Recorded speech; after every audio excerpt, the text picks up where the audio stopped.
Го пополнува тој прашалник, јас гледам како одговорил, праќа слики, креирам план, врз основа на почетните информации кои ми ги споделил, креирам план за исхрана, креирам план за тренинг и фактички тука почнува системот на подобрување. Значи, биохакирање се рачуна све што вие правите во текот на денот, во текот во животот, се што правите за да го подобрите вашиот квалитет на животот, вашите перформанси на тренинг, вашите перформанси во областа. Здраво!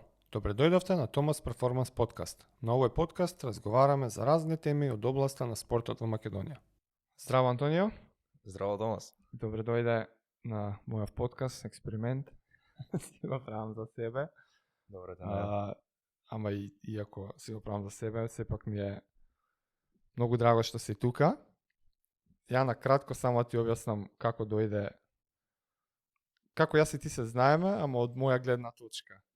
Баш ме интересира. Да, на почетокот на мојата тренинг сезона, да речеме, минатото лето имав една трка, после тоа се земав одмор, за сите има познато, постои оф-сезон и како дел од новата тренинг сезона имам како база, кај што интензитетот е прилично низок и решив у тие 2-3 месеци да дополнително одам во теретана, кај што си имав одреден мој сет на вежби, да речеме, што ми помагаат во велосипедизмот.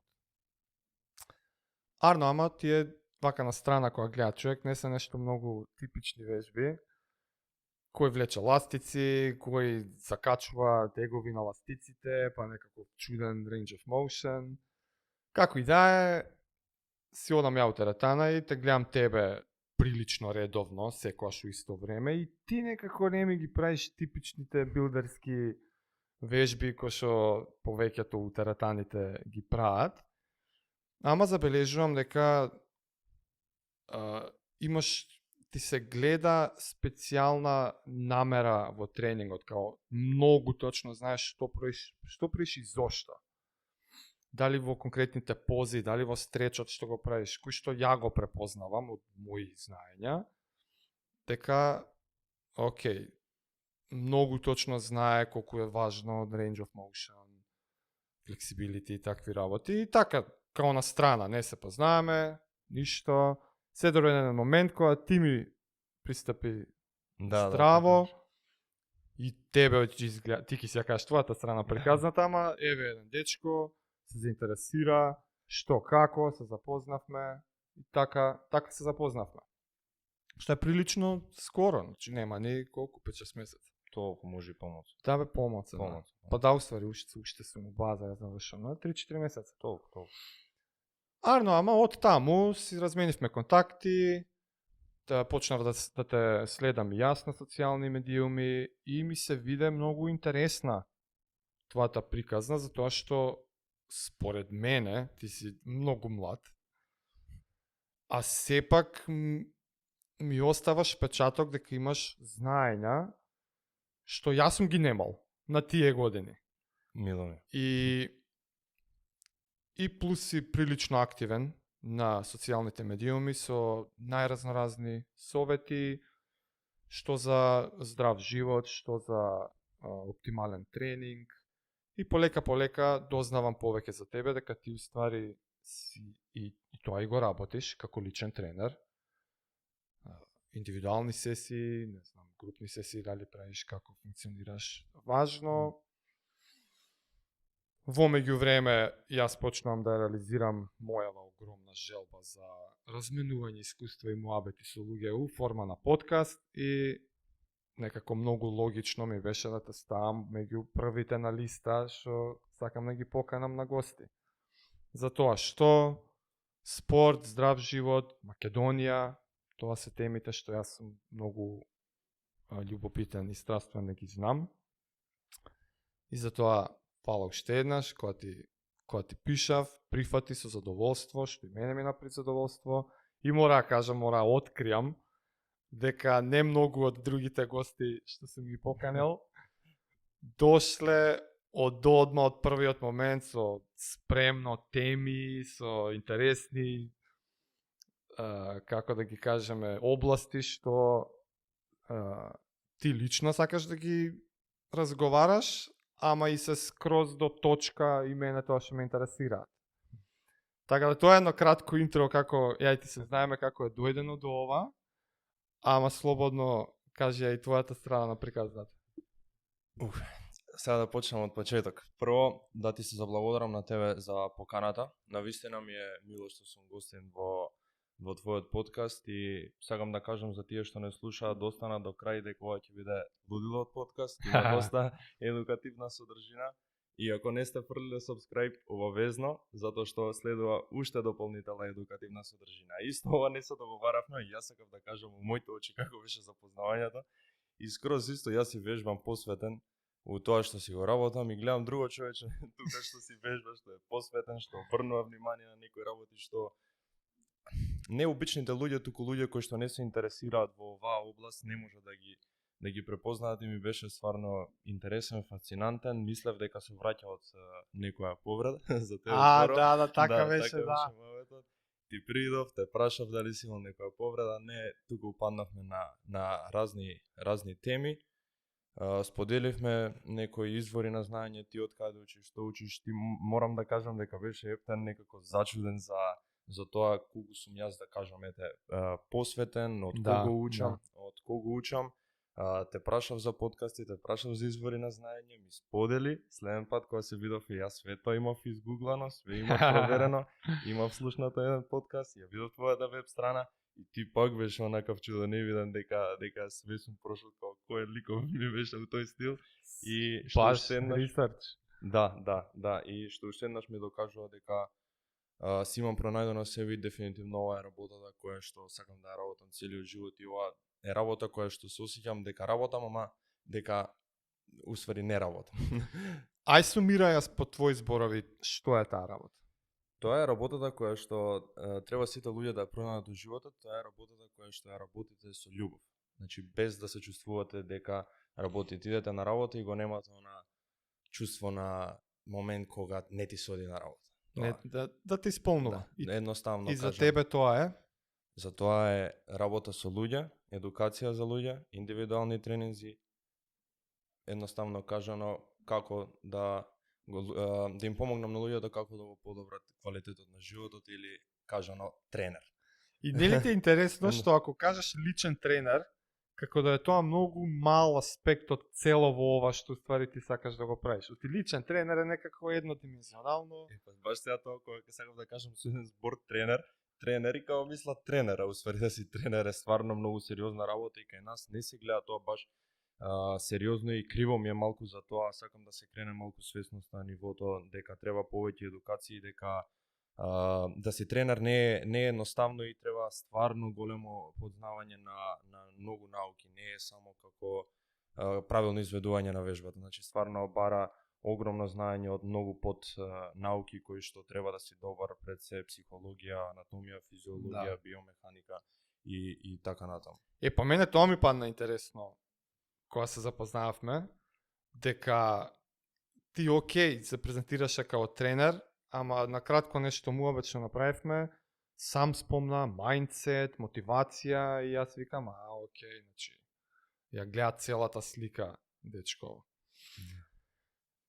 Арно, ама, иако објаснивме како сме дојдени, ја и ти да се знаеме, јас тепак релативно малку знам за тебе, од кај си, што си, како до тука, и тоа е едноставно личен мој интерес, колку ти се споделува слободно, ама дај ми едно кратко био за тебе, од први спортски сеќавања, како баш така, што студираш, работиш, правиш? Дека некогаш сум замислувал во животот дека ќе бидам тренер, искрено не сум замислувал, нити сум имал желба да бидам тренер, а во спортот сум од дете. Значи од дете сум бил темпераментен, не сум имал буквално каде да ја потрошам енергијата, иако плюс 4-5 сати сум бил надвор, сум спортувал. Да, имам среќа да сум го проживел малку и тоа време каде што се играше доста на улица. Значи се спортува секакви спортови, граница, фудбал, кошарка, се играше, повеќе имаше социјален живот. Сега децата каде што ги играат социјалните игри на на телефони, на компјутери, ние ги игравме на улица. Инаку да предам на главното, фудбал. Првата љубов беше спрема фудбалот. Тренираше некаде? Да, тренирав инаку во Драчево, порано живеев во Драчево, во клуб во Драчево, тоа беше, не можам да се сетам точно, али мал бев 8 години така и тренирав околу 4-5 години. Да, солидно, окей. Да, Прво, второ оделение тоа изграбило и второ, дока и пето тренирав, мислам дека. Значи имав голема љубов према фудбалот. Можам да кажам дека бев стварно добар, играв крило, бев доста брз. Имав некој утакмица, имавме тоа со Металург од клубот од Драчево. Од Металург ме побараа да одам кај нив. На таа мала возраст? Да, бидејќи не ме побара као сега некој да дојде да тренираш као менаџер, туку татко ми се знаеше со тренерот твојов Малиов, знае како идат кај нас работи, да е добар, би ни бил од корист, десно крило ни треба и нас. Океј, отидов, тренирав. Меѓутоа згасна љубовта према фудбалот после утакмица каде што имавме во Драчево против ССК. После утакмица се миеме со црево, беше многу топло, мене одеднаш некоја реакција, цело лице црвено, очите потечени. Што е работата, доаѓаат ме зимаат, идеме на лекар, констатираат дека сум алергичен на полен. И тука малку тоа тешко го пребродив, пошто тоа имав стварно желба да бидам фудбалер, што се вика. И престана љубовта према фудбалот, но брзо тука одма се смени, тренирав кошарка доста долг период и буквално бев дете што имам тренирано све инаку. Значи имам тренирано карате. Чека, и кошарка исто клубски? Да. Значи имам тренирано, имам отидено, не ми се свиѓаше, на 2 тренинга карате, имам тренирано маутај, имам тренирано бразилско џиу-џицу, имам тренирано бокс, ова се све по 8 до 10 месеци. Немам тренирано повеќе ништо од овие спортови што ги набројав, освен фудбалот и кошарката кои ги имам тренирано по 3-4 години сигурно. И во Маловашка, да.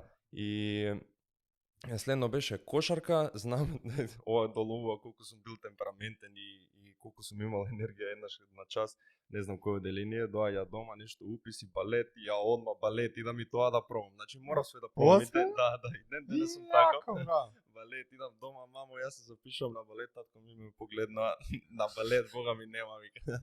И така да не успеав да отидам на балет, али имам огромна пасија према спортот. Спортот е мојата причина, можам да кажам, за насмевката од денот. Јас се барам среќата во спортот.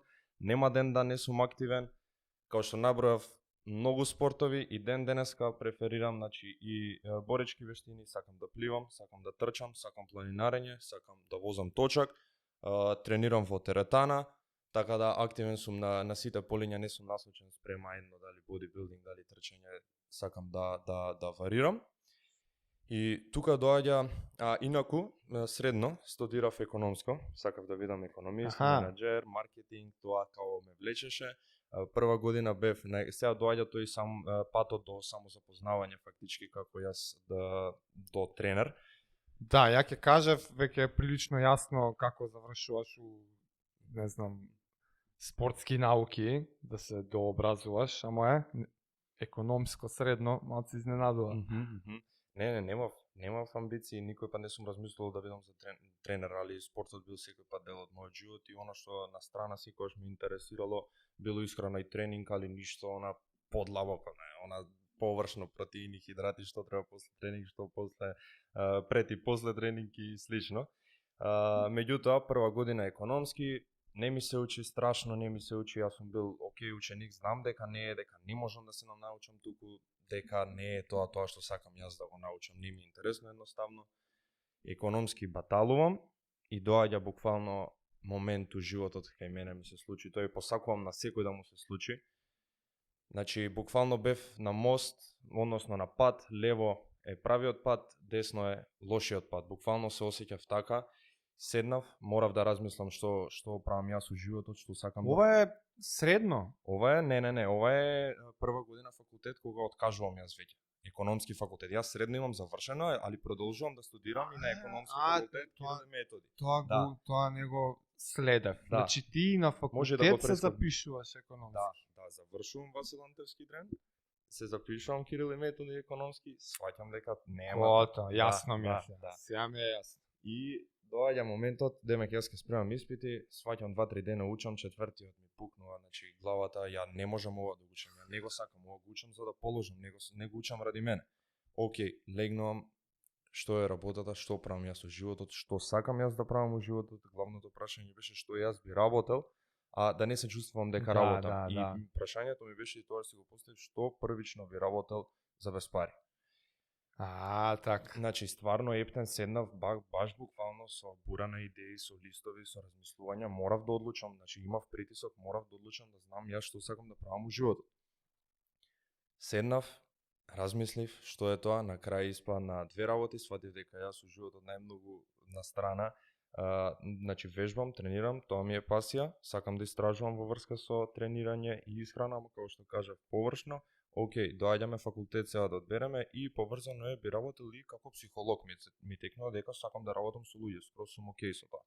И онма тука поврзувам спортска психологија, тоа на мастер, значи имаме див или психологија и се останува тие два да ги одберам. Значи еден факултет мора да се продржи тоа формално образование. Доаѓа момент да одлучам што да студирам, одлучувам див и еве сум сега втора година на див, веќе година и како ќе му дојде година, 2-3 месеци работам како тренер. Имам 2 услуги индивидуални тренинзи, тренер сум во Sky Wellness и онлайн менторство и од таму пред колку ќе му дојде 2 години започна мојот целиот пат во оваа приказна и од тогаш можам да кажам дека стварно си имам многу сменето, навиките ги имам сменето, а навиките ми имаат сменето мене и сум презадоволен и стварно посакувам да на секој да дојде на тој мост, односно пат лево и десно. Одлука, да, дефинитивно, стварно тоа беше, ама кога ќе дојде да не бега да се соочи со тоа, да не бега да се соочи со себе, да остави малку време за себе, да пројде малку време за себе и да стварно да одлучи што сака да прави, затоа што морам да кажам дека тоа мене ми го смени животот. Не можам јас сам да се препознам. Да, дефинитивно. Баш убаво. Втора. Ја пак ќе кажам. Да. Сум бил втора и сум бил надпреварувач, репрезентативец во атлетика, во повеќе дисциплини. Сум бил втора на факултет. Толку знаења за толку различни работи сум немал. И сега морам да те прашам,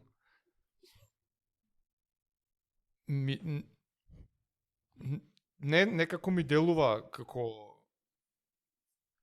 од кај толку многу знаења. И сега пак ќе кажам, знам и дека ти си доволно скромен и ќе кажеш како и не си експерт, не си доктор експерт, не си број 1 у свет, ниту па јас тврдам дека сум експерт во било што, но сепак јас сум бил втора на факултет и ти си втора на факултет, јас сум немал појма за многу работи, а ти веќе знаеш бајги работи и што е уште поважно сакаш да ги споделиш. Мене многу ме интересира од каде, како ти ги стекнуваш тие знаења. Ти реално втора на факултет е прилично рано, се уште знам што се студира на факултет, не се студира ова што го што сакаш да го споделиш. Од кај ти се знаењата? Знаењата ми се од многу места. Мислам дека клучно за тоа колку имам знаење. Стварно сум свестран, како што кажа, не сум експерт во било која тема, али сакам да читам на повеќе теми, имам некоја основа, некоја база и мислам дека заслуга за тоа е добриот филтер што го правам околу окружувањето, околу тоа што гледам. Мислиш филтер на информации? Филтер на информации, значи добро ги сортирам работите што сакам да ми влезат во глава, односно што ги примам. Значи све што е добро и позитивно, јас го примам. Све што е негативно и лошо, гледам да сум на страна од тоа искрено. Тоа мислиш дека ти помага да си воопшто способен да ја правиш таа разлика што е добра, што е лоша информација? Мислам дека не го свадив прашањето.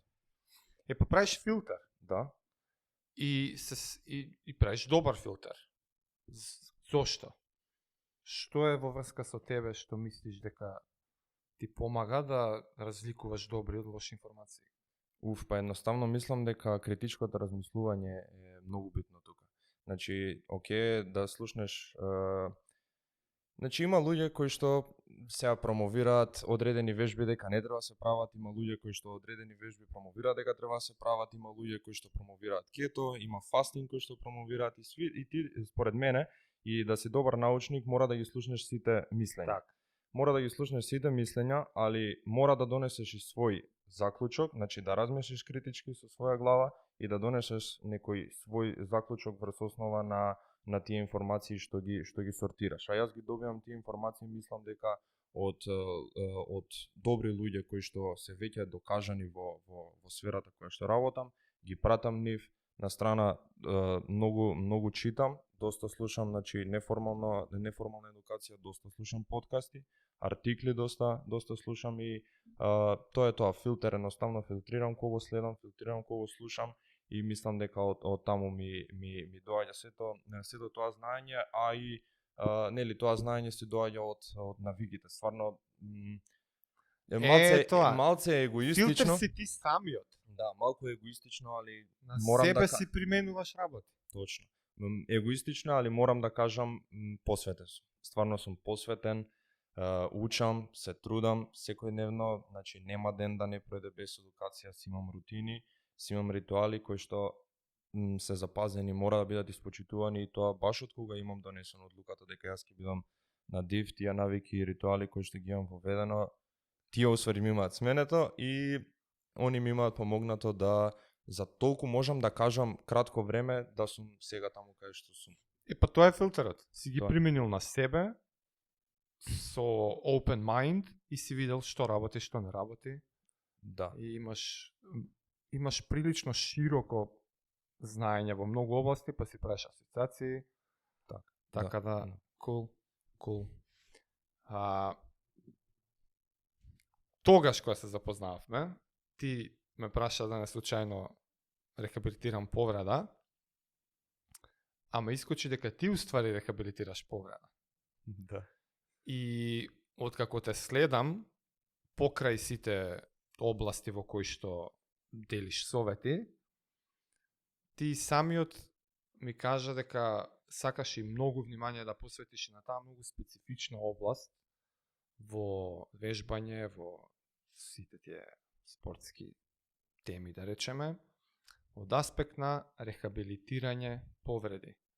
Која е твојата приказна со повредата? Оти сум ти го видел белегот на раката. Не може Колку да ти се се промажи. споделува за тоа, сподели и што потоа ти си превзема за да се рехабилитираш од таа повреда. Така да, имав скршеница на хумерусот, која е настана на еден баш трагикомичен. Тоа е? Хумерусот е оваа коската. Овде. Да, од над лак лактица. до рамо. Да. Долгата коска позади на трицепсот. Ја скршив на буткање на рака. Тоа е малце трагикомедично. Не е битно што се случи. Скршено, скрос или напукнато. Скршено, скрос изместено. Како што сме вака, раката беше вака на рентген. Тешка операција, околу 17 конци, 2,5 сати. Штрафови, плоча. Фала му на Бога, операцијата пројде одлично, презадоволен од докторката. Поздрав до докторката Касапинова, можеби ќе го слуша, не се знае. Многу и досаѓав. Невитно, да, тоа се случи операција, тоа беше веќе скоро година, 9 месеци ќе има, тоа беше лани пред мај, април 26-7, уште се рехабилитирам. Тоа е тоа, немам што многу да кажам. После операцијата, колку ти беа ограничени движењата, способностите, што ти беше ограничувањето? Ограничувањата беа огромни, значи тотално бев раката моја десна не беше во функција, значи не ми работеа нервите. Ништо, значи немав никаква функција. Полека све одеше процесот првите 3 месеци. Првите месец и пол не можев ни прстите да ги мрдам полека, со помош, помалце, буткај, прај, не можев да ја свиткам раката и така натаму, значи имав доста ограничувања, доста проблеми и покрај тие проблеми морам да кажам дека моите ритуали и навики остана. Значи јас кога не е страшно ако нешто ти се случи, страшно е ако го користиш тоа како изговор за да не работиш на себе. И јас од тогаш стварно немам престанато да работам на себе, се трудев и кога ги имав проблемите секогаш. Знаеш, викам дека животот е стварна перспектива. И секој пат, значи од првиот момент кога се случи тоа, јас размислав позитивно, како требало да се случи. Тоа е тоа. Идев јас на кај градска, јас во кола се смеев. Значи, тоа беше стварно страшна ситуација. Другарите двајца падна у несвест тоа кога го видов, да.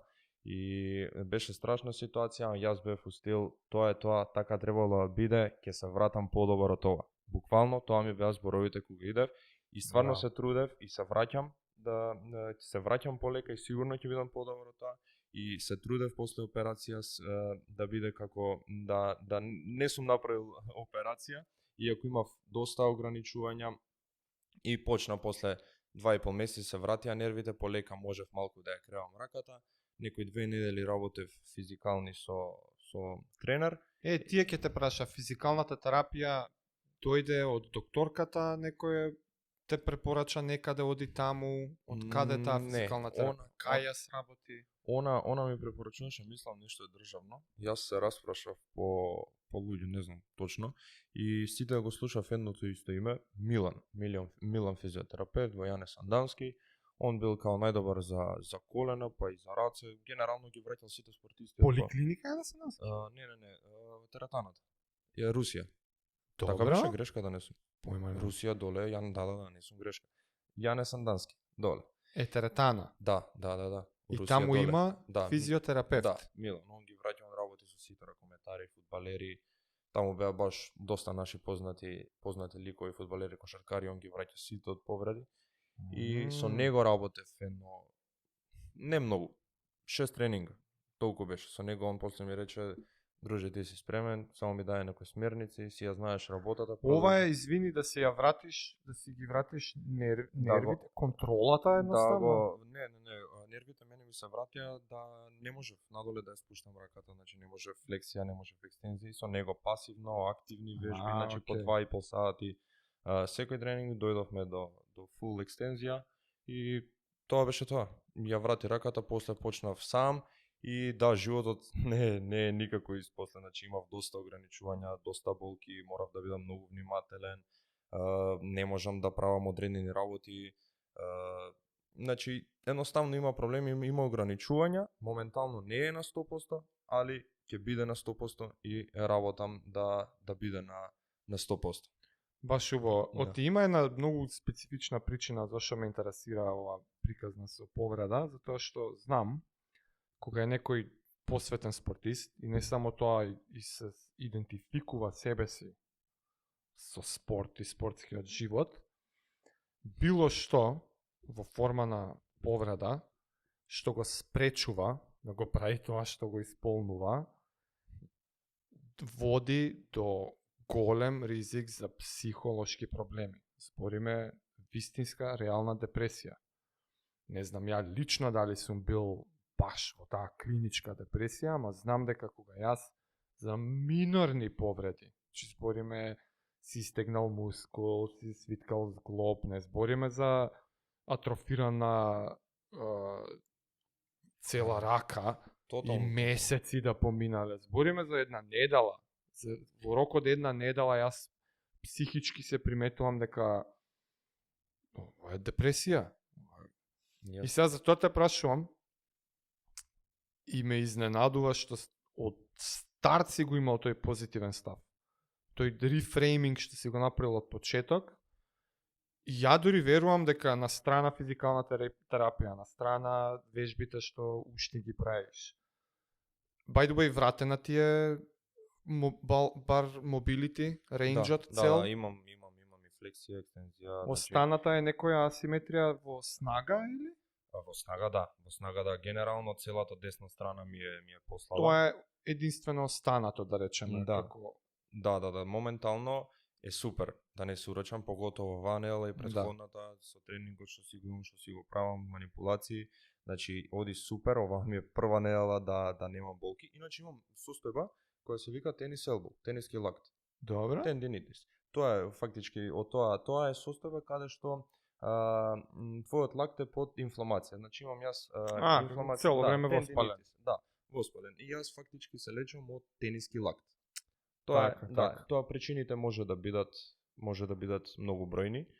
Може да биде послаб бицепс, поек трицепс, кај тенисери може да биде премногу јаки екстензори, а слаби флексори или затегнати флексори, значи може да биде индивидуално. Асиметрија во мускулатурата, Да. не само симетрија по телото, него збориме за асиметрија од страната на секој зглоб, мускулот под и над, што собира, што екстензира. Да. Само да ја довршам, поентата ми беше дека ја верувам дека само заради тој позитивен мајндсет што си го имал од одма е клучниот фактор што ти има доведено да си кажи речи бек на 100% и верувам нема застанеш нормално дека ќе вратиш и 100% на симетрија измеѓу лева и десна страна во снага и не само тоа ќе продолжи и се по силна ќе станува. Да. Ајде вака, прво да кажам дека ќе се оградам дека не потценувам, тоа е многу сериозна состојба, било која депресија или анксиозност, но верувам дека може човек да се врати од све, само како што реков на почетокот, животот е стварна перспектива, значи од која перспектива го гледаш ти животот.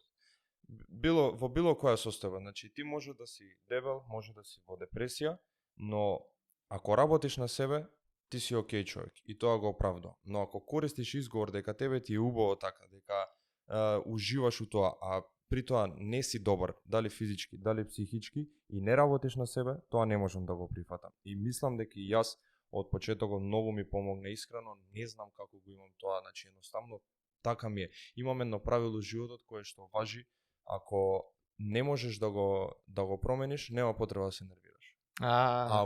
Ако можеш да го промениш, пак нема потреба, зашто ако не можеш што да се нервира, ако можеш, работи како да го смениш, нема зашто да се нервираш. И тој мајндсет мислам дека многу ми помага генерално се у животот и да, сите ми се чудеа околу мене стварно и по дома и другари, као беу фазон како баш тебова ти се случи, знаеш дека јас тренер, дека нов, само што почнувам, луѓе полека почнуваат да ме дознаваат и сега ми се случува осора зошто баш тебе, што ви е, полека. Све ќе дојде, све у свое време ќе си дојде, ќе се вратам, ќе бидам подобар, полека. Само трас да процес и битно е да уживаш у процесот и тоа е тоа, само работи на себе, све ќе дојде. Иако, мора ти кажам, самиот квоут сам по себе не е доволен за повеќето луѓе.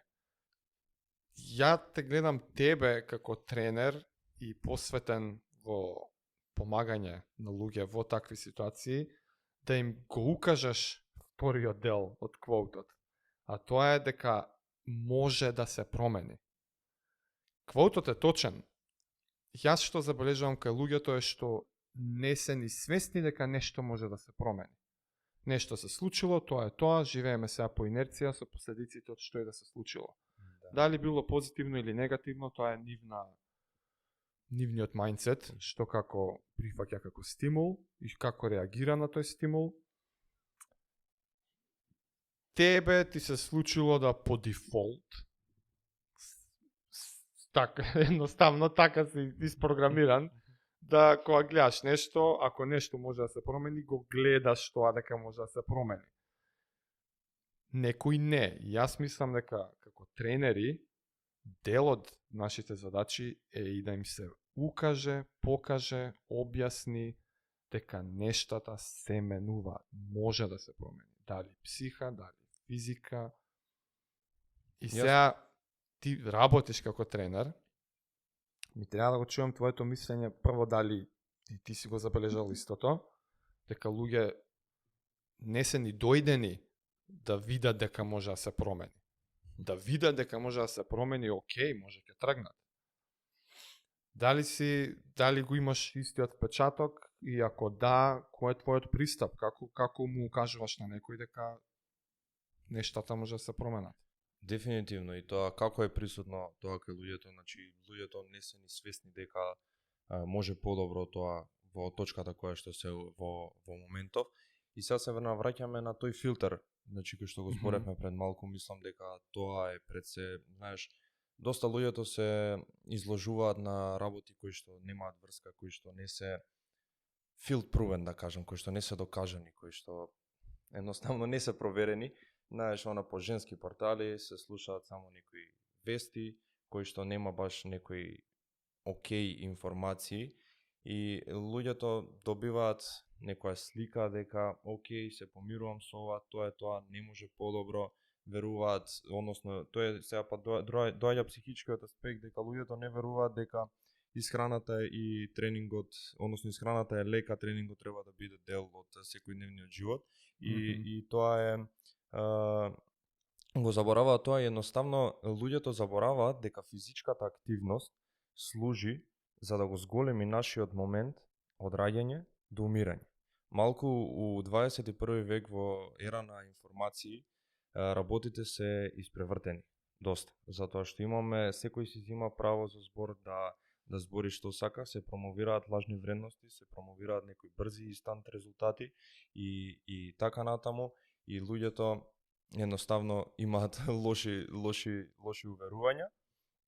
Врати се на реченицата, значи спортот, физичката активност е тука за да го зголеми. Да, од моментот на раѓање, растојанието, од моментот на раѓање до моментот на умирање, значи растојанието.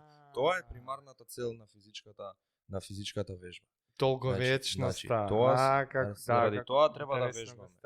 Заради тоа треба да вежбаме сите, ама за жал од искривената слика што се промовира по Инстаграм, по социјални мрежи, едноставно во 21 век работите се малку испревртени и луѓето не тренираат ради здравје, туку ради Што мислиш дека е таа лажна слика баш за тоа? Кој се тие, што е лажната информација на таа тема? Дека спортувањето го скратува животот?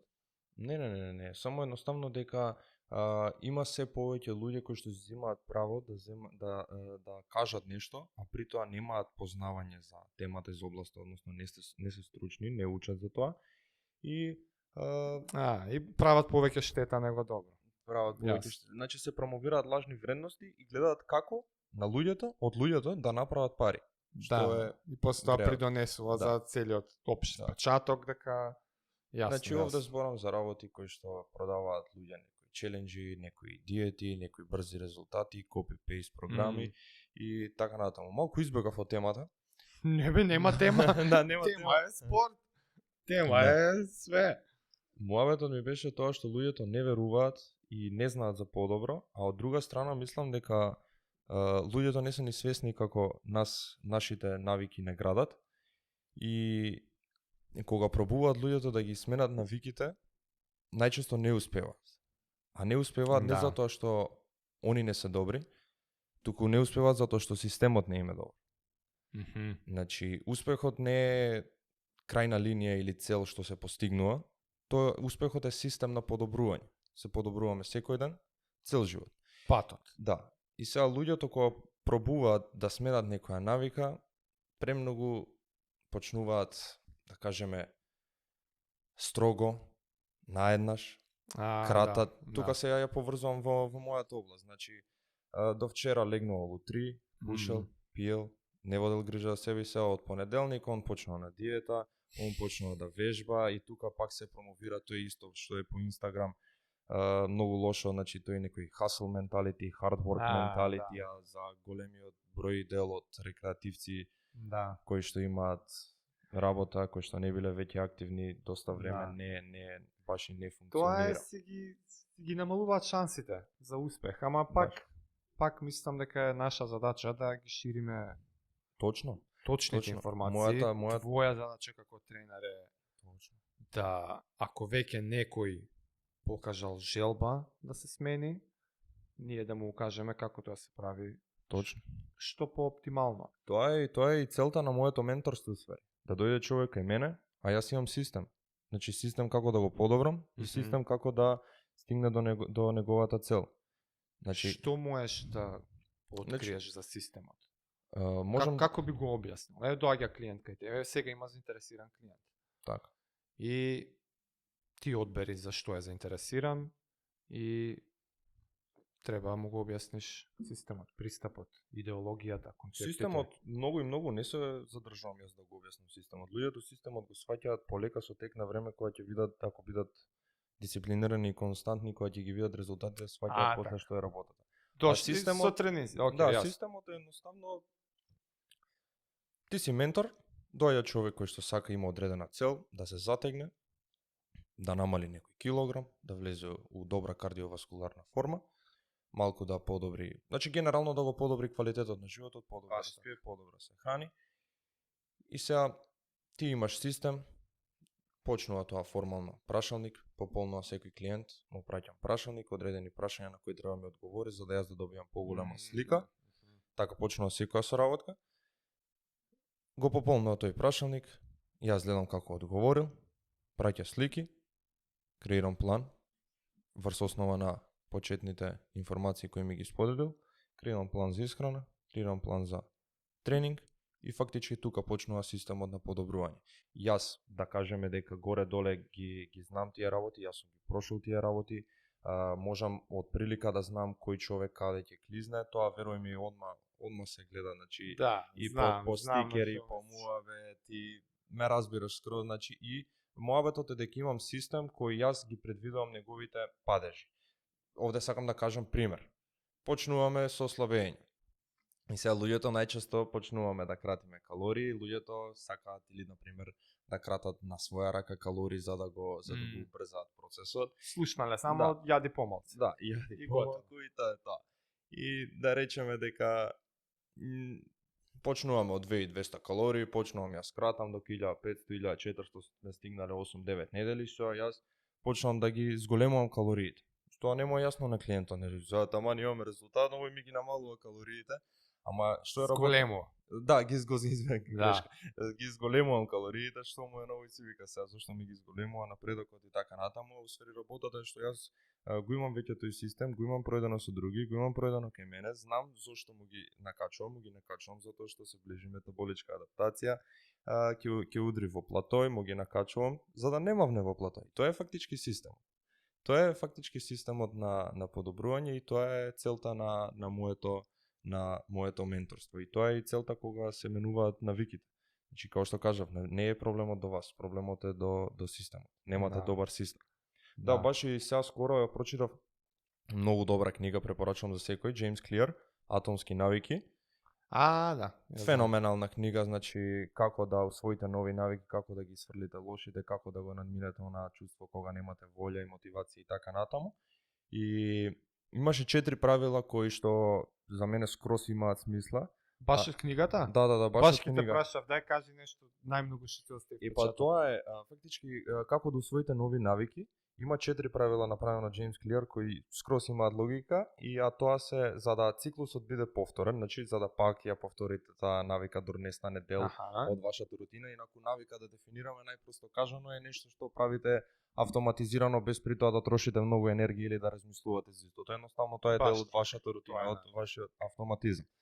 И сега све додека кога сакате да усвоите нова навика, 4 правила се: првата е да биде видлива, втората е да биде привлечна, третата е да биде лесна и четвртата е да биде задоволувачка. Тука лежи зајако.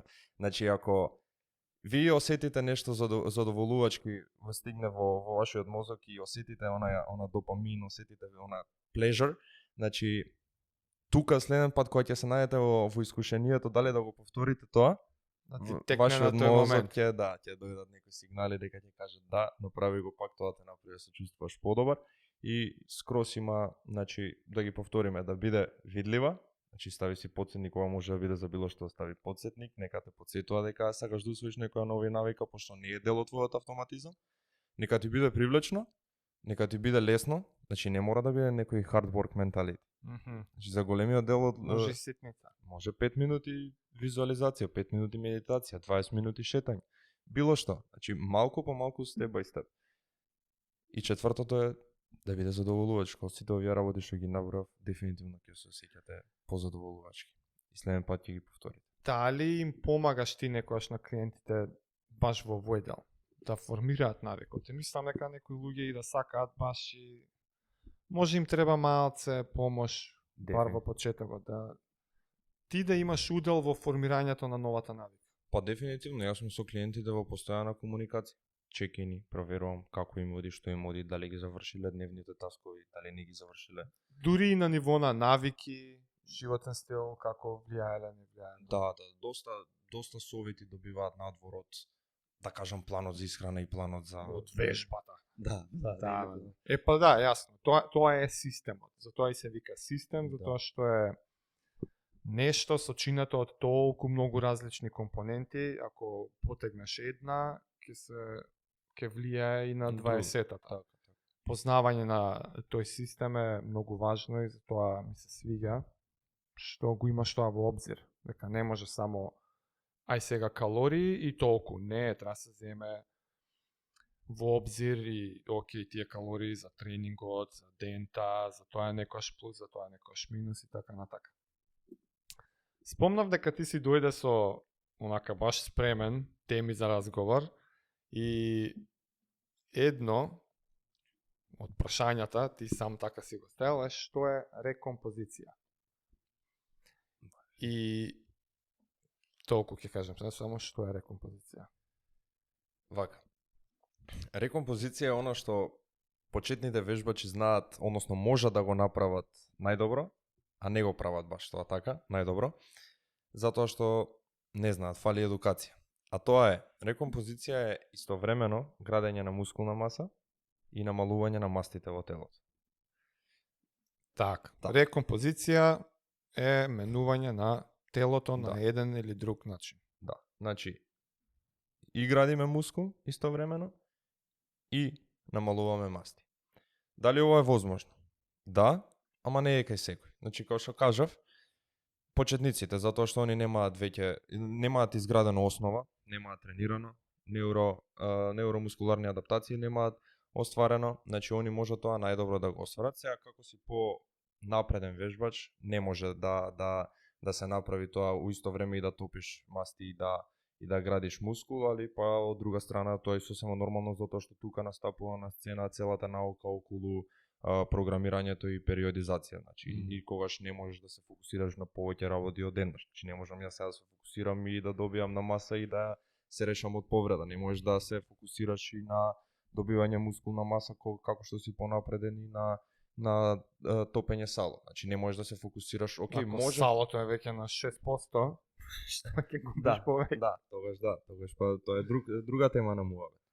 Значи не можеш да се фокусираш на повеќе, тоа исто со клиентите многу луѓе не го разбираат. Значи доаѓа човек кој што има проблем со колено, има 20 килограми плюс, не е активен, значи прави 500 чекори на ден, има асиметрии во однос на лево и десно рамо, и сега доаѓа и он очекува за месец и пол, за два да се реши све. Значи не може веднаш да се почне со слабењето. Има одредени основни параметри што мора да се исполнети прво пред да почнат некои менувања и рекомпозиција. Не само тоа, не можеш исто ти може ќе направиме ние исхраната да биде минимален дефицит, па и maintenance, па ќе топи сало, но муаветот ми е дека не можеш повеќе проблеми да исправаш у една периодизација. Тука е и таа цела наука. Значи се прави блокови на периодизации, во еден период се фокусираш на едно, во еден период на друго. Тоа ти исто како да спремаш 10 испити одеднаш. Најверојатно ќе ги паднеш. Нема ни да положиш. И еден друг интересен збор што завзема се повеќе популарност во последно време е биохакирање. Тоа секако е нешто што мене многу ме интересира и во твоите notes исто го приметив, и за биохакирање дури во сите работи и за тоа нешто се заинтересирал. Па почнеме муабет за биохакирање. Тоа е баш објасни што е, како е, дека звучи малку science fiction. Да, Биохак, што правиме тука? Објасни што е биохакирање и може и некој финти после да споделиме. Вака, биохакирање, сега ако пишете на Google what is biohacking, ќе ви скочи do it yourself biology. Значи, попросто кажано ќе ви дадам и примери за да сватите, или, значи, биохакирање се рачуна све што вие правите во текот на денот, во текот во животот, Се што правите за да го подобрите вашиот квалитет на животот, вашите перформанси на тренинг, вашите перформанси во областа која се бавите, за да вашата енергија биде на повисоко ниво, за да бидете по alertness mode, пофокусирани и така натаму. Мене ова наука, па не знам колку има, но 5, не, така, 7-8 месеци има како слушам некои подкасти, истражувам нешто, читкам, ништо претерано, али и ги користам тие science-based tools кои ти ги кажуваат и ги даваат на тие подкасти што ги имам слушано, и кои можеш веднаш да ги примениш и ги имам применето и бев онав чудо невиден кога стварно одма ти даваат резултати. Пример за да можат полесно да не сватат. Да речеме, биохакирање се рачуна, се советува и се рачуна како, например, сабале, ако станете од спиење, се советува да станете и да искочите да гледате светлина. Така, да. Значи да гледате во светло или во сонце, ако има, нели, нормално на кај сонцето, ако има сонце. И тоа е за да? Тоа е за да ви помогне навечер да заспиете полесно. Зошто? Затоа што го балансира тој, го наместува вашиот интерен 24-часовен биолошки часовник и го лачи, помага навечер да се лачи мелатонинот. Мелатонинот е хормон кој слип хормон кој не успива. Да. Што се кажува. Друго има баш тоа интересно, сега подкаст и го пробав и стварно не ми беше реално.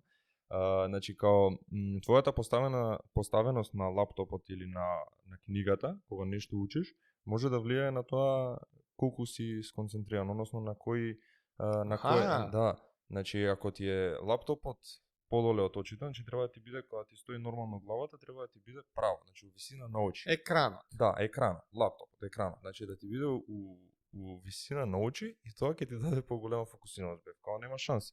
Ако е подоле, ако е подоле, ќе имаш помали перформанси, помала концентрација, помала енергија. Ментален перформанс. Ако е погоре, вратот ќе се укачи. Да, не, значи најоптимално е да ти биде у висина на видот на очите. Да.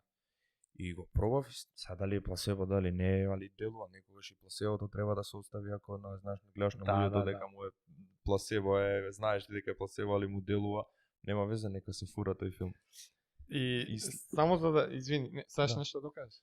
Не, слични некои работи исто така кои што ги користам ова со стварно, значи помага ова со гледањето со бајле, прво што излагам дишам воздух. Да, тоа го знам ја. Да. Исто друга работа која се користи како биохакирање е ладен туш на сабале, се препорачува. Што се случува тука?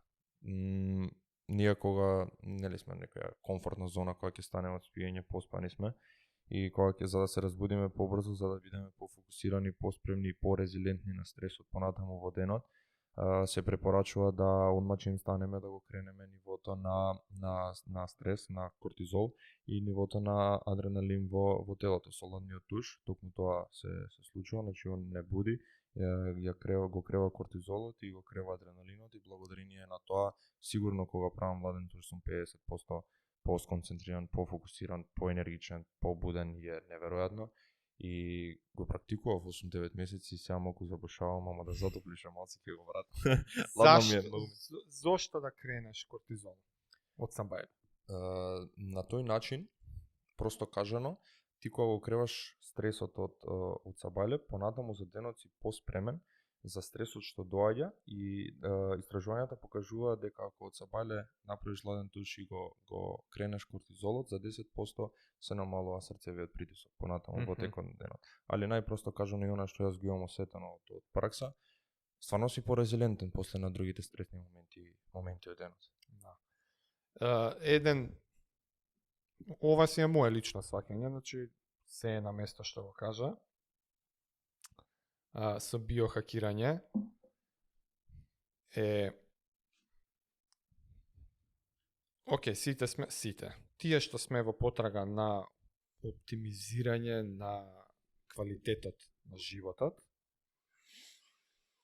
секако од сабајле до вечер и за време спиење луѓето прават еден мал милион ситни активности. И 99% од тие активности ги правиме инертно без да мислиме на нив. И нормално имаме биохемија во себе, која што се повеќе се спознава во науките, се подетално се знаат влијанијата на хормоните, на некои нервни импулси, како тоа понатака влијае па на флора и така натака. И биохакирање е само пронаоѓање на тие ефекти и најминорните акции во текот на денот, како на пример кога ќе станеш од спиење, кај ќе погледнеш. Некој седнал и на научно-експериментален начин дознал дека природно светло е различно од вештачко светло. Такви бранови должини влијаат вака и онака. И само се некако повлекуваат асоцијации познати што од еволутивни причини, што од хемиски причини. Така да секој човек прави биохакирање на еден начин, затоа што се што прави некако влијае на неговиот квалитет на живот. Сега, ако е тоа со намера, и секогаш имам тешкоти да го преведам терминот deliberate practice.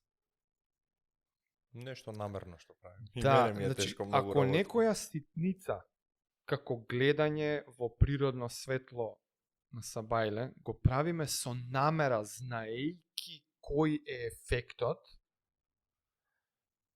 јас тоа би го нарекол биохакирање. Затоа што самиот ефект е зголемен, кога одредена ситница ја правиш по инерција,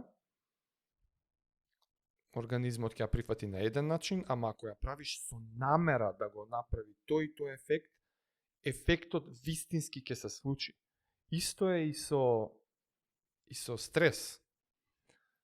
Ако стресот го мериме како лачење на кортизол, адреналин и еден ред разно други биохемиски реакции што се случуваат во телата, на хартија ќе изгледа исто спуштање со, не знам, маунтен байк по тежок терен и расправија со шефот.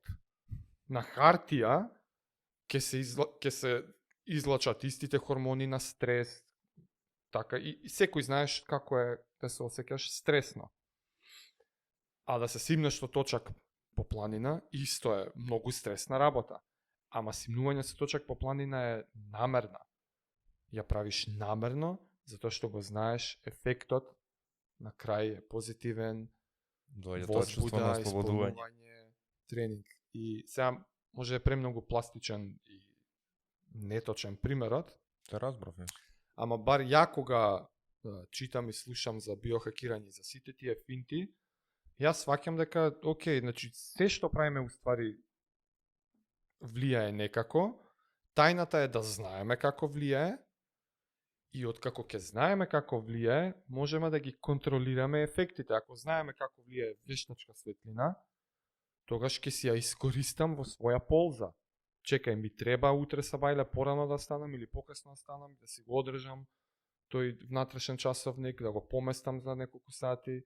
И сите тие разни финтици, многу е клучен факторот на deliberate practice. Стварно не знам како го преведам, ама мислам дека е многу важен. Кога нешто се прави со намера, ефектот од таа намера се зголемува веројатноста дека ќе се исполни. Да. Намерна пракса може да. Намерна пракса. Само некако зборот намерно кај нас. Да. Те разбирам. Како и да е, ајде, нека deliberate practice, па секој како сака нека си го свати. Многу ме интересира од кои подкасти ти се вака најчесто? Кои подкасти? Слушам доста подкасти искрено, барам све и свашта буквално на интернет. Еве ќе почнам од ова биохакирање. За биохакирање дознав преку Андрю Хјуберман. Так.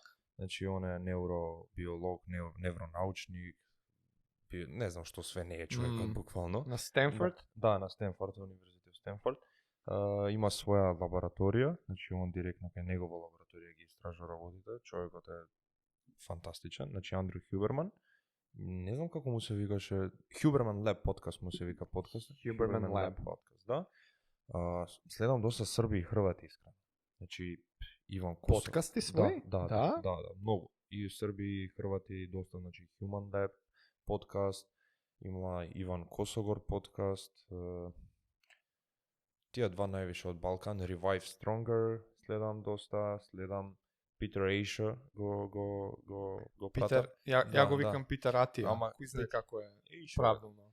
тој ми е многу јак лик, не му ги гледам подкастите, многу ми е стручен и не е толку, мислам, мојата струка е пак, али не е толку работите што мене ме интересираат и ми требаат у моментов во работа со луѓето.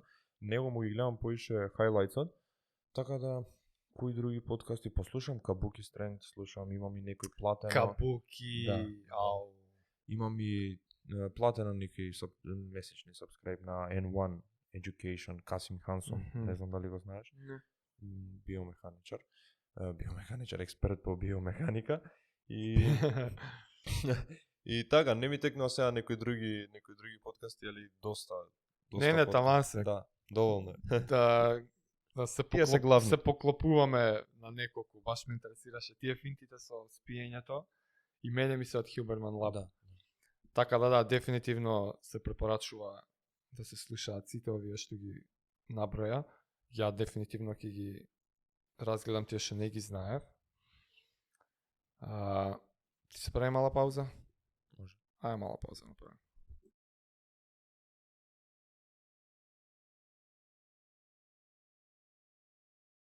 And we're back. Guess who's back. Си направивме еден кофи брейк. Мене керка ми треба да не дознае дека су ја зела мезината шолја. Кравичка. Со кравичка. Нема везе. Антонио, една тема што мене секогаш ми паѓа во очи, кога и да се спомне нешто за умот, нешто за мајндсетот, за мозокот, ти ја имаше формулирано како тренирај го мозокот Да, биде комфортен со некомфортното. Да. Тоа за мене спаѓа во категорија тренинг за умот, нешто што многу ми значи, многу ми е важно, го практикувам, сакам да знам што повеќе за таа тема, сваќам колку е општо, чисто како термин тренинг за умот, се може да е. Ама ете, после пауза да почнеме со таа тема. Што баш ти сакаш да кажеш кога викаш да се тренираме, да ни биде комотно, кога ни е некомотно. И нормално, дај си свое видување на теоријата, со тоа што ќе те прашам и за конкретен пример. Како да тренираш да ти биде комфортно кога ти е некомфортно? Па да, едноставно го тренираш така што кога не се наоѓаш во некоја поволна ситуација, повторно излагаш од комфорт зоната, затоа што нели знаеме сите дека работите што ги посакуваме доаѓаат надвор од комфортната зона. И ово исто така го поврзувам со моје златно правило, значи ако можеш да го смениш, немој да се нервираш, ако не можеш, пак не се нервирај. Реално се огледај во каква ситуација се наоѓаш, што те довело во таа некомфортна ситуација и сумирај, види како можеш да се извлечеш од тоа, затоа што сите знаеме да газиме кога све ни е како што треба, кога надвор е сончево, да бидеме среќни, насмеани, ама кога нормално е тоа, сите ќе имаме падови, значи секој процес не е линеарен, не е само нагоре, паѓаме, стануваме и тука мислам дека се познаваат големите и малите, успешните и неуспешните, затоа што мислам дека успешните се тие кои што го имаат доволно добро истренирано мозокот за да не потпаднат на предизвиците и да не потпаднат на искушенијата, едноставно кажано продолжуваат понатаму да газат и кога баш и не е моментот, односно се некомфортни.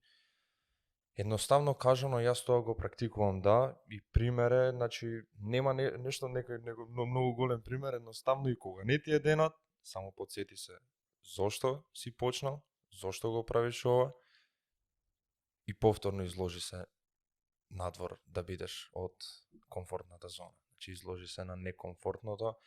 Пример, имам некои ритуали, значи алармот се зависи, не е баш секој се бајле, али претежно гледам да станам у 5, али ако сум легнал у 11 по 12, гледам да е 6, пошто ми нема логика да станам, а да сум поспан.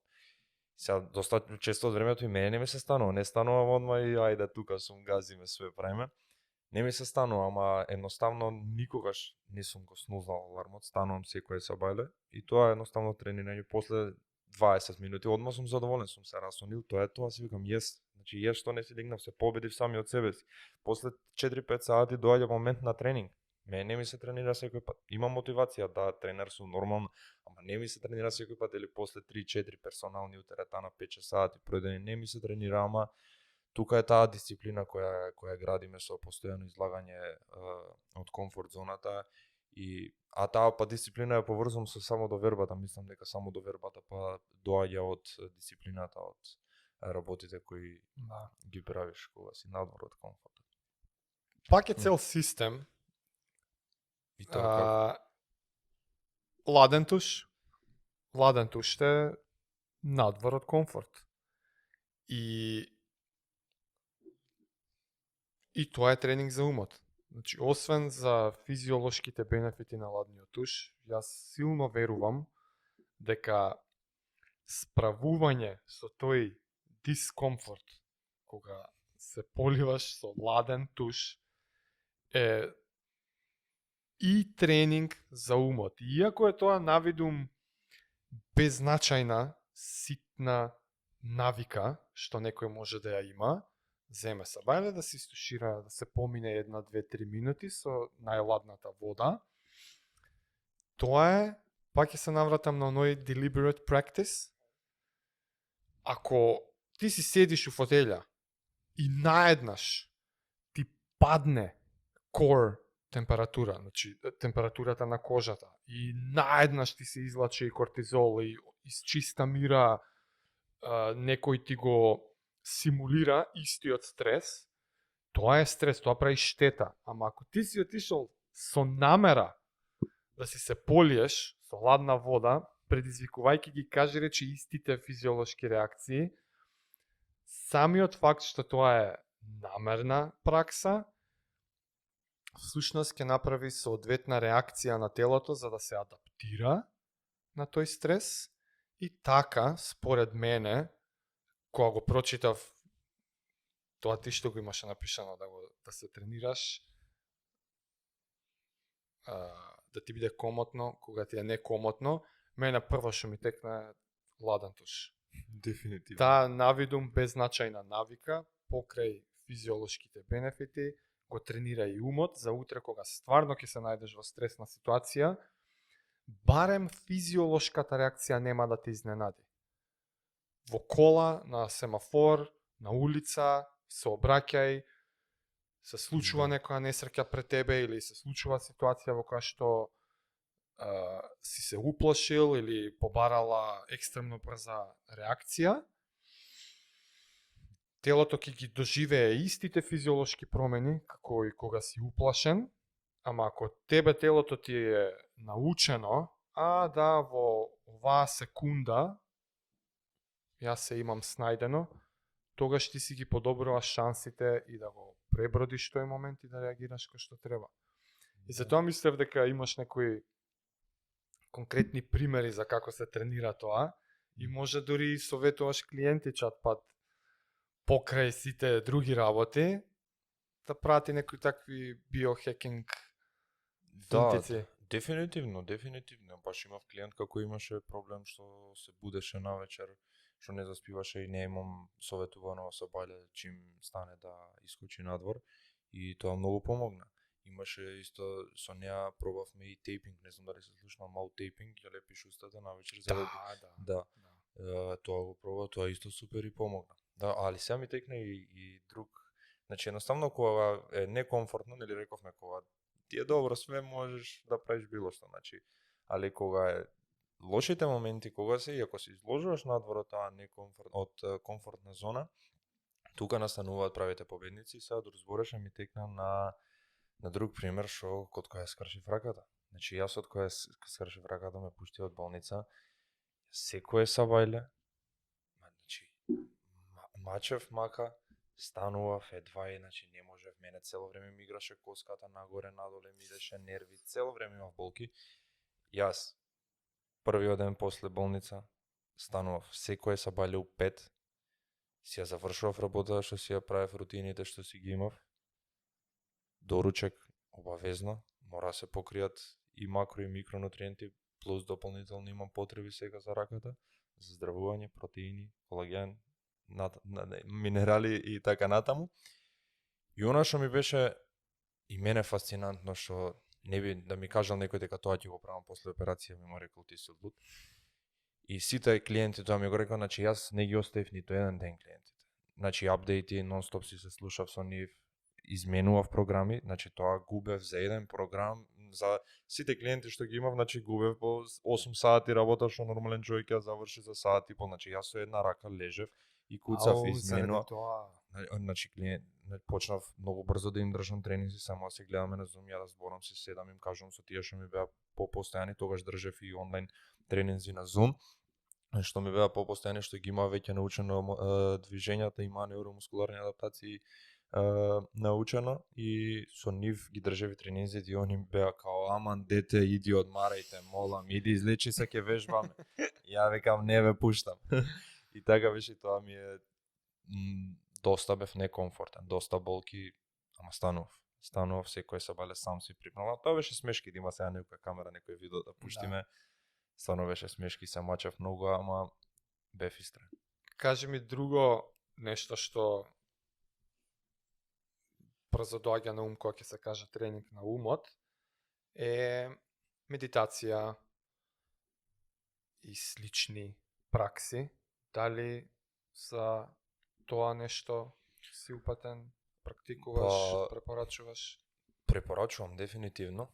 Мислам дека ја не практикувам сега некои водени медитации да слушам, нешто премногу да навлагам во тоа, али си имам ритуал, значи на сабајле, првите пола сат, 40 минути се за мене.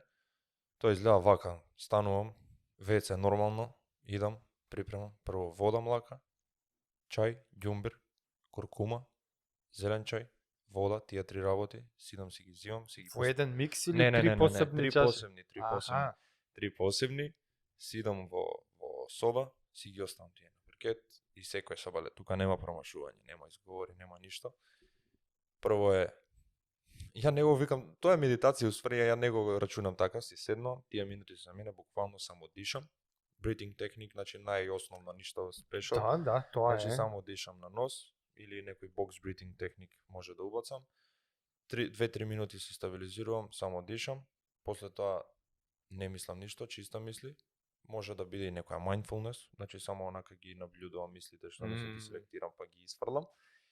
И обавезно секој сабајле визуализирам исто 1 до 3 минути. Значи визуализирам работи кои што дали имам испит, дали требало да дојдам на подкаст, јас визуализирам како сум веќе на подкаст, да како сум веќе на испит, како го завршувам. Ки визуализираш работите што сакам да ми се случат во денот или не само у денот, и поголемите работи. И што сакам да бидам у животот и како сакам животот да ми изгледа и посериозните работи, значи одлуки кои што така ги имам замислен. И тоа ти е утрински ритуал. Да, тоа ми е утрински ритуал. Секој пат. Секој сабајле, тоа е, значи 2 до 4 минути. Друже, медитираш ти на велико. Медитирам. И можам да кажам дека од кога го правам тоа многу и го препорачувам на секој многу, ми има смирено како личност, што се вика бројам до 10 сега пред да кажам нешто. Бројам до 10 пред да кажам нешто, а пред тоа вака сум темпераментен, живчен човек, доста знам да избубнам. Озбилно? Да. Знам Епа не делуваш. Епа мислам дека медитацијата не мислиш тоа. 100%, да.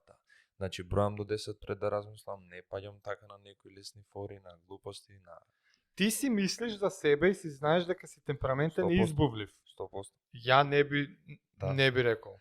Не би рекол. Сталожен вака дело. Епа ете ти доказ и од надворешен печаток дека ти влијае. Баш ми мило, зашто тоа ми било проблем и сум сакал да го контролирам многу темпераментен избувлив човек. Како не, да. На еден од претходните подкасти го имавме како гостин Павле Данилов, снукер шампион. Голем поздрав до Павле. Тоа е исто доста често медитира, користи такви пракси за тренинг на умот и со него исто зборевме за ова и едноставно влијае многу. Така што Па да си докажам. А? Да си докажам се. Да. После тоа, исто што го препорачувам на секој, иде 5 до 10 минути, као ја тоа го кажувам mobility рутина. Значи, адресирам колкови, загревам колкови со некои вежбички за мобилност, интерна, екстерна ротација, така натаму. Адресирам торакален дел, затоа што граден дел, затоа што цел ден и мојата работа е таква седарна работа.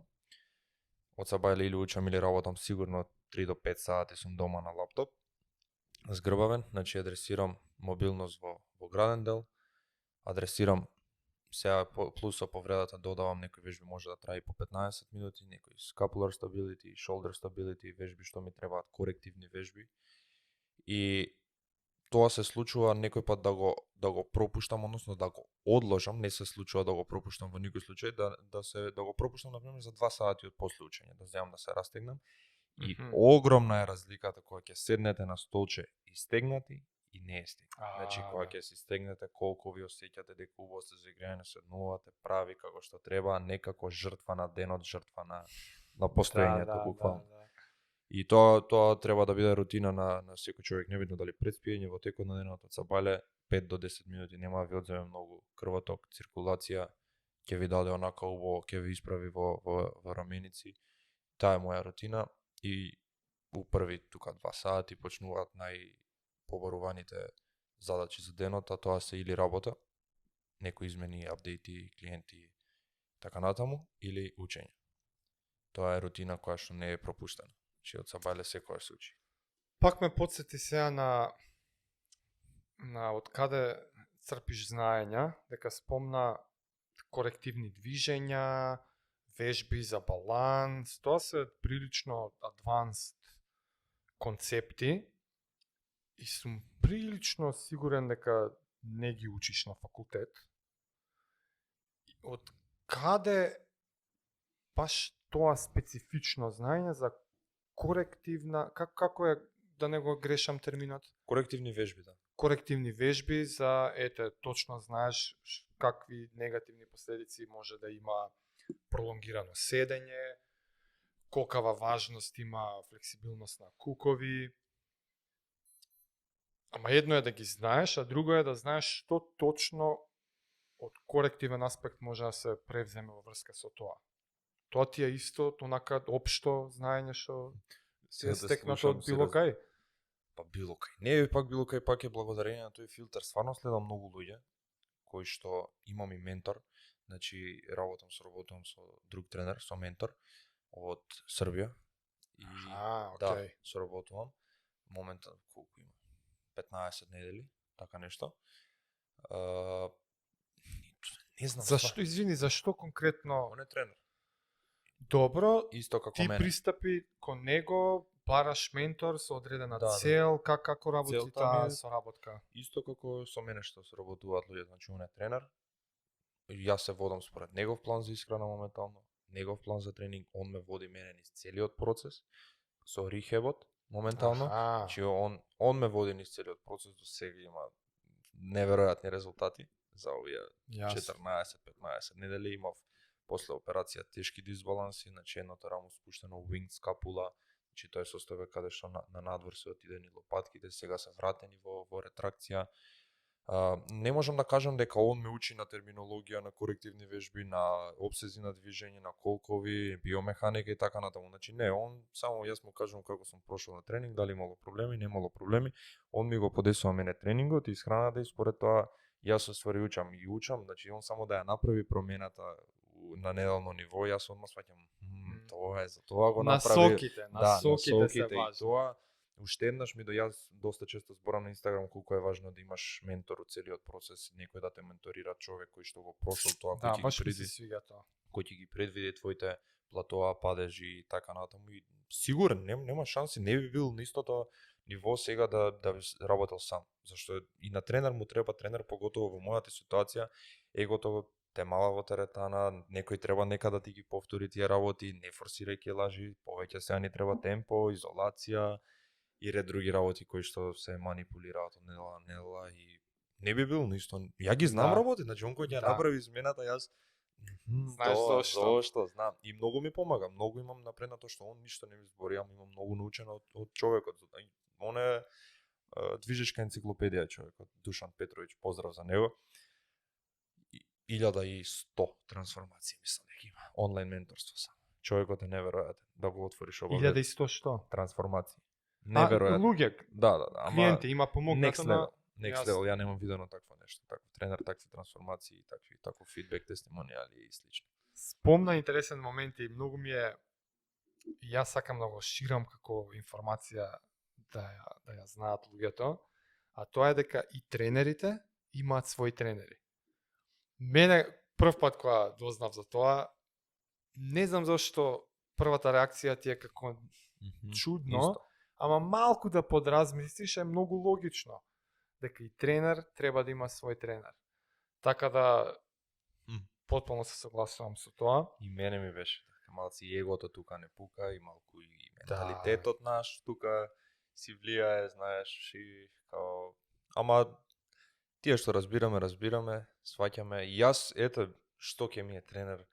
Се си знам. Да, све си знам. Не е баш така. Значи, секоја промена му има смисла, све му има смисла, значи, све има предвидено што ќе ми се случи, како ќе ми се случи, пошто имал и други клиенти, он не бил сега не имал истата повреда, ама учел повеќе од мене на повисоко ниво, има искуство, толку трансформација и така натаму. Кажи ми, Извини, аха, јас стварно не знам од кај учам. Значи, секој сабајле, мислам, не знам.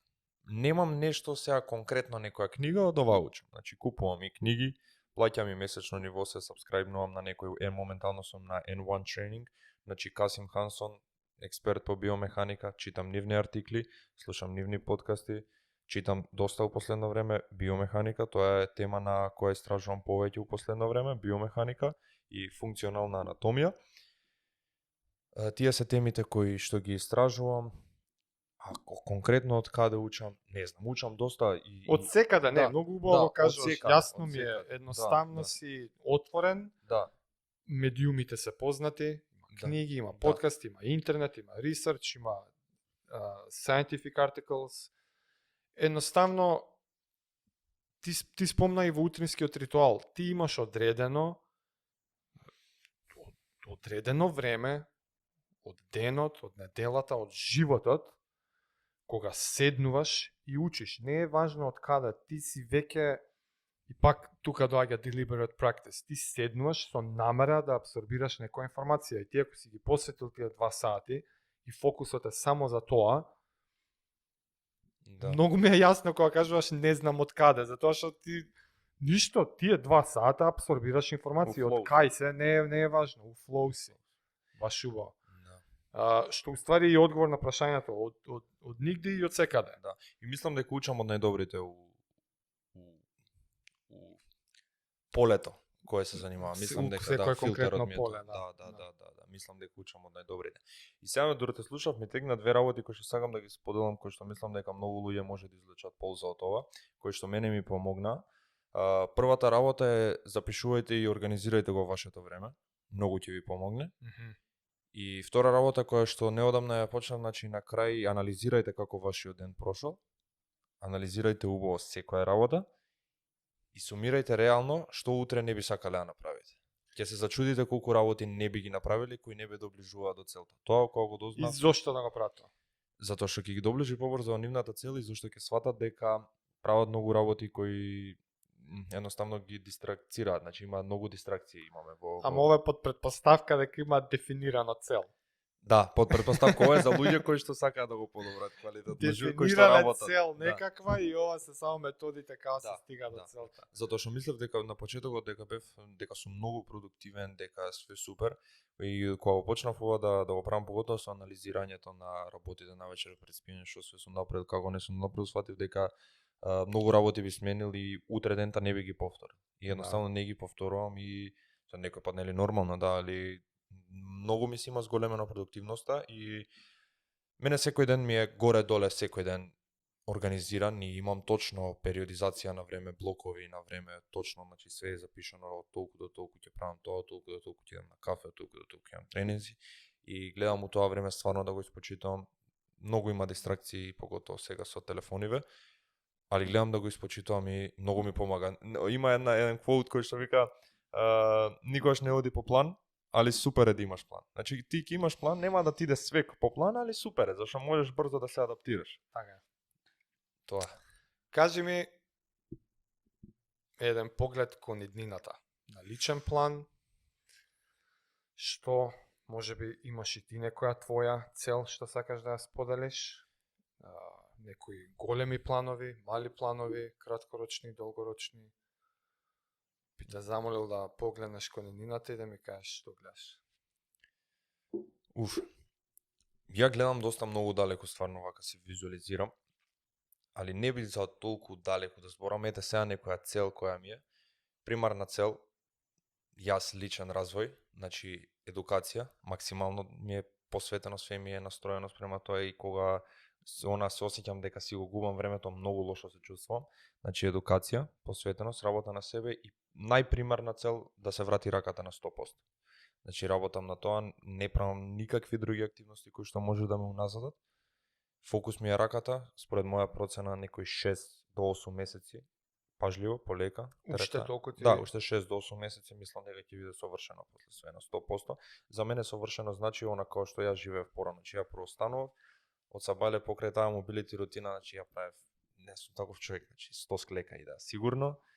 Значи можеше ми текне рандом да си отидам на шипка да направам исто пече се сгиба, сега тоа не можам да го правам, можам, имам сила, ама лошо ќе резултира утре ден дека имам реакција, ќе имам болки по рамов лакт.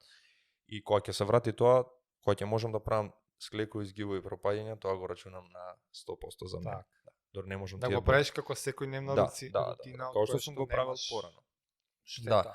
Тоа ми е целта, малце подалечна цел, искрено многу сум сега некако запален да кажам дека ќе учам и нема да престанам ни после тоа, све додека не пишува prof.d.r Антонио Трипуновски. Значи сега ми е цел, значи мастер идам сигурно. Да објасни, значи. Да, мастер сакам да студирам, да го завршам овие 4 години што се прв циклус на студии. После ми е целта мастер, сега за сега се така плановите, поздрави и докторат. Професор, доктор Антонио Трипуновски. По некоја конкретна насока? Не знам, тогаш беше у теретана со тебе зборевме, не знам ни ова дали ќе случи, може, не знам, значи како ќе се одвиваат работите, можеби нема ни мастер да испадне и со тебе баш тогаш ти кажував, уште сум млад, уште се немам пронајдено скроз у смисла, затоа што ова е многу широка наука, немам пронајдено дали сакам да работам конкретно со спортисти враќање од повреда, дали сакам да се задржам само со рекреативци да работам, дали сакам да предам strength and conditioning, психологија спомна. Тоа исто така многу ме интересира. Значи, па можеби и не треба да се специализираш. Можеби треба да останеш сестра. Да, сестра. Па здрави, ќе видиме. Значи стварно, али сега за сега се тие некои планови. А нешто на тренерски план со клиентите, со отварање клубови, други пракси слично? Не. Сега моментално сум презадоволен како оди работата, како ми се одвива, значи целокупната работа, колку клиенти имам, задоволен сум у теретана, индивидуални тренинзи, лично секако дека имам желба да имам свој фитнес клуб, да го кажеме малци поголемо е тоа што го имам јас замислено. Ако? Да го кажеме? Твое, ти кажи. Па да, едно најголемите визии. Да, една од најголемата цел ми е стварно да сум најдобро работата што ја работам, да имам и теретана и свој clothing бренд. Значи тоа ми е исто, ама тоа е отом потом, зашто верувам у процесот, уживам у процесот. Да, дефинитивно, зашто гледам дека најдобрите у областа се 30 плюс и ми треба искуство, не се брзам, само уживам у процесот моментално. Чега и 40 плюс и 50 плюс. За овие работи што ги зборам, не е касно никогаш, затоа што се стварно големи работи, има потреба од голем капитал, вложувања, треба и да си фаца, треба да си... Се у свое време. Да, се у свое време, али тоа се некои поголеми цели кои што ги имам секако. Али у моментов со работата све окей. Ако на некој било што од ова што го зборевме му се засвиѓа, сака да дознае поише, кај да те најдат, како да те контактираат? Или на мејл, или на Инстаграм. Највише функционирам, значи на Инстаграм од социјални мрежи, користам само Инстаграм, на Фејсбук автоматски тоа што ми се споделува од Инстаграм го споделувам, не го користам, така да на Инстаграм под име Коуч Трипуновски или Антонио Трипуновски исто може да пишете, ќе ви искочи. Таму може да ме исконтактирате, да добиете информации повеќе за соработка со мене, како се одвива целиот процес. Исто и за онлайн менторство? Да, исто за онлайн менторство и за индивидуални тренинзи, за сите што сега дознаваат нови подкаст за мене. Советувам секогаш прво да го пратите мојата работа, да ја пратите, да видите како работам месец, два, три, па после тоа ако видите дека би можеле јас и вие да си одговараме, да ми сконтактирате, да почнеме соработка и да стварите својата прва победа. Затоа што сакам да работам со посветени луѓе кои што даваат 100% од себе во секоја ситуација. Не барам 100%, ама сакам да даваат 100% у секоја ситуација. Не мора да биде 100%, ама да даваат се од себе. Да. И едноставно може на некој нема да му одговарам, тоа е сосема нормално. Мора да има добра релација како тренер. Тонио, фала ти уште еднаш. Ја не знам дали беше off the air, ама веќе ти кажав дека овие први подкасти ми се повеќе како запознавања, ја чепкаме само површината, дефинитивно ќе се вратиме уште еднаш и ќе навлеземе во било која од овие теми. Не уште еднаш, на многу пати. И јас верувам и ти многу сакаме многу подлабоко технички да навлеземе во било која од овие теми. Може ќе има и некој фидбек од публика, па ќе има предлози. Обавезно пишете во коментар. Што да фатиме наредно. Важно, стварно фала ти уште еднаш. Многу теми, многу работи за ресерч, па до нареден пат. Фала ти и на тебе уште еднаш за поканата и едва чекам следен пат да скокнеме во нешто подетално. Нема гајде, поздрав. Чао.